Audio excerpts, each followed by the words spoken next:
Okay, so this video just wants to be made. I tried not to make it, like I really did, but these thoughts just want to be vocalized. So here we go. Let's talk about sex, huh? Huh? That's a pretty hot topic, isn't it? Sex. Let's talk about sex. So I've just broken up with my girlfriend. It's been like 3 or 4 weeks, and I've been thinking about this. I've been thinking about sex. I've been thinking about sex as a concept in human relations. What is it? What does it serve? What is its purpose? How does it complicate relationships? We'll talk about that. And I'll use a few examples. Um, okay, let's get started. All right, I've got lots to say here. I'm not organized. That's why I didn't want to make this video, but here we go. So, let's get straight into it. What is sex? What does sex serve? What's the function of sex? Sex is to make babies. It is to reproduce. It is the nature program. It is hardwired into nature, hardwired into the males and the females to find each other attractive for the purpose of mating, creating babies, and reproducing. There you go. That's what sex is all about. Sex is about reproduction. It is about making babies. It is about the continuation of nature. Because if nature was to stop reproducing, it would cease to exist. I know it sounds simple, but hear me out. It would. Okay? And so, that's why animals, they sleep, they eat, they fuck. Because animals are just following the nature program. They're NPCs. I love animals, man. I was just out in nature for a while. I love animals. Okay, I love animals. But let's be honest, they're cute NPCs. They're souls. They're just souls in they're not aware. Like humans are more aware. But don't get me wrong here. Humans can be just as NPC as animals. Okay? But we are capable of rising above our NPC-ness into our godhood. Human essentially has one foot in the animal kingdom, one foot in the god kingdom. A human is like half animal, half god, really. Okay? If you really think about it. So, but we have we have the we have the capability, the capacity to rise above our NPC-ness, aka our animalistness, aka our nature program. Because look, I play games. Like, I play games every day. I love games. I've been playing Mario Kart now nonstop for like 3-4 months. Okay, and I familiarized myself with the way the game works, so I'm pretty good at it. I'm not the best at it, but I'm pretty good at it. Mario Kart 8 Deluxe. So it's got certain things like when you're drifting your cart, it's hard in the beginning. It's hard, but you familiarize yourself with the way the gods of the game, the creators, the software engineers and the programmers, really not even software engineers, the programmers program this game. The programmers, the god. They're the gods of the game.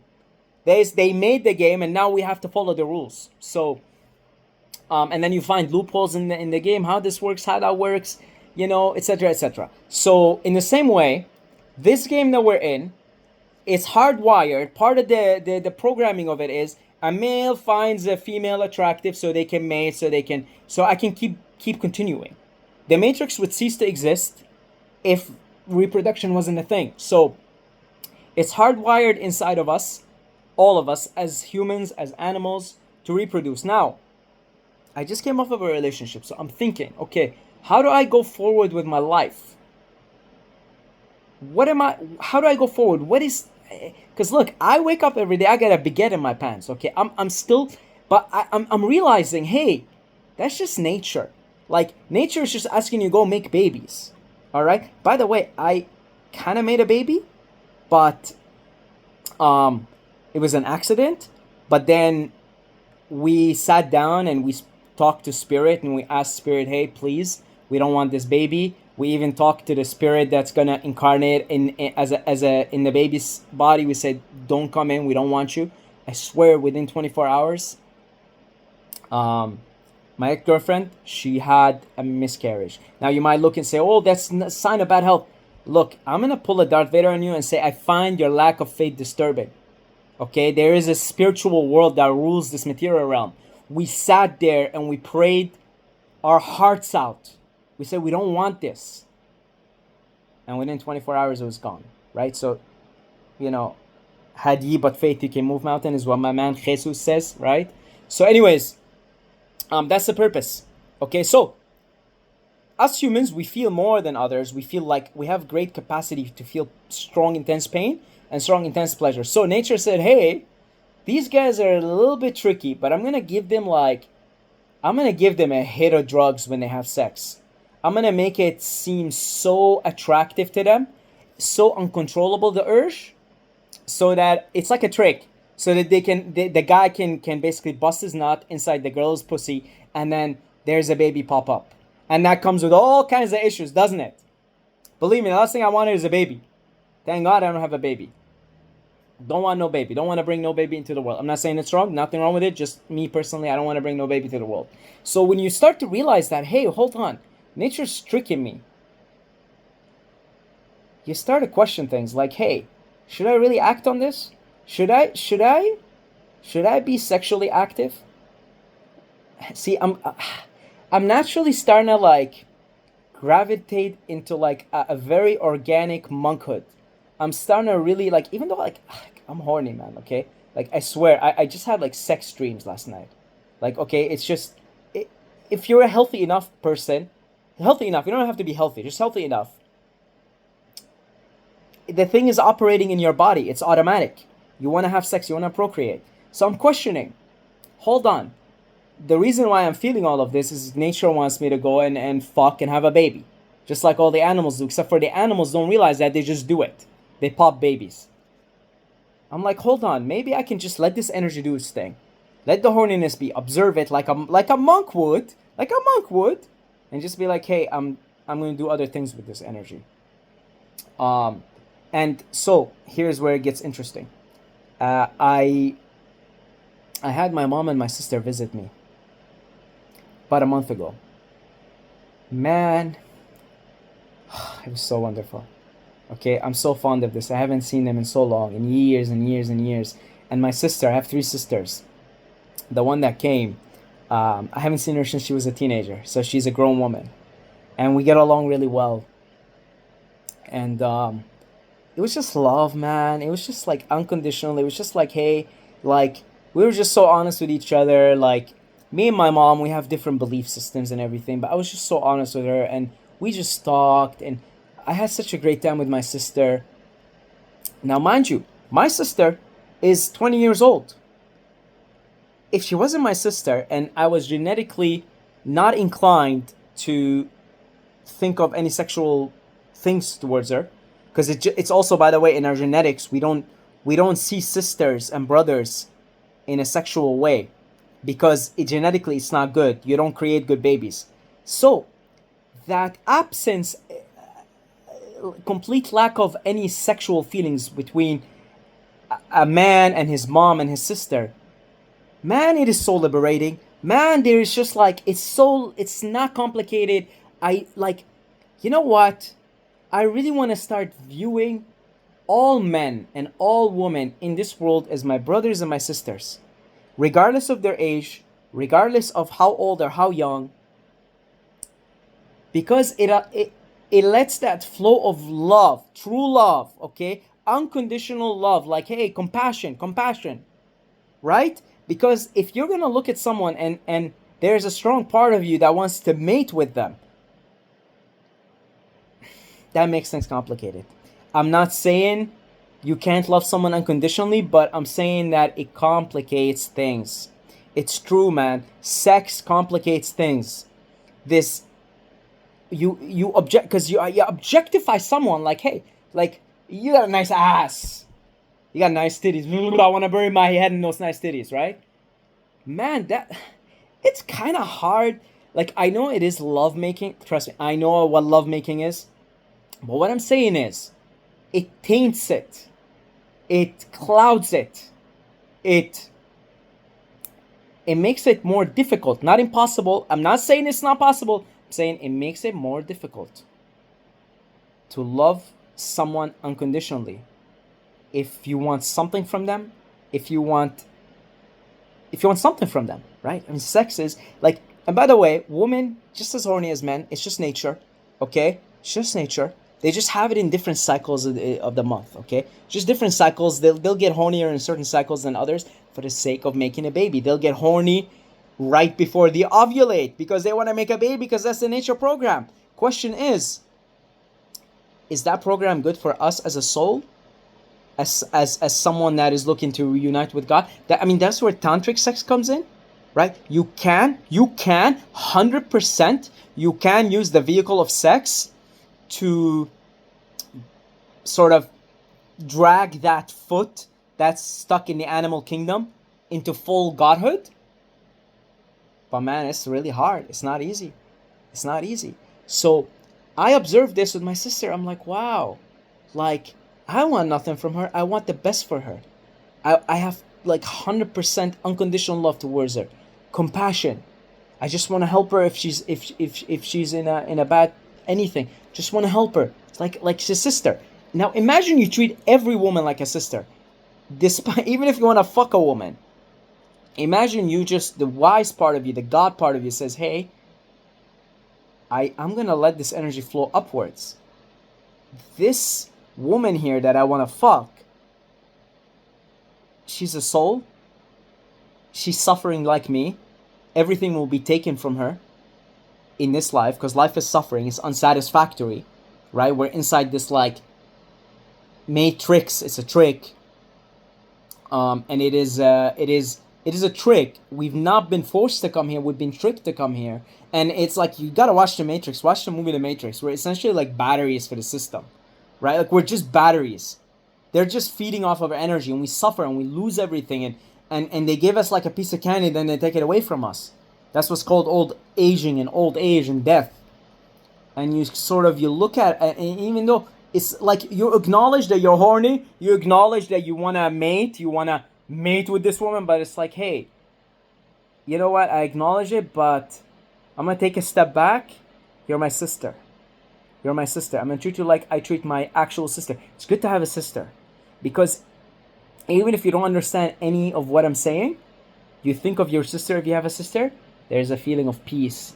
There's a feeling of true unconditional love. It's unobstructed by this nature program, really. Really, it's just a nature program to mate, to reproduce, to keep the species going. And it is unobstructed. And think of your sister. If you want to understand what I'm talking about here, if you have a sister, just think of, oh, my sister, right. I love her. She's my friend. I want the best for her. I'd do anything to help her in this life. You have total compassion for her. And I get the monkhood, man. I get the monks, man. I get the monks. I get it. I think I get it now. Okay? I get it. I understand it. I understand it's very wise. They're not, see, that's what people misunderstand about that. They think that monks are just gonna freaking like they're gonna cut their dicks off or whatever. No, it's not like that at all. There is great wisdom behind it. Now some monks, they're at odds with it. They want to go and fuck. They want to go and have sex, and I think they should. If that's how they're feeling.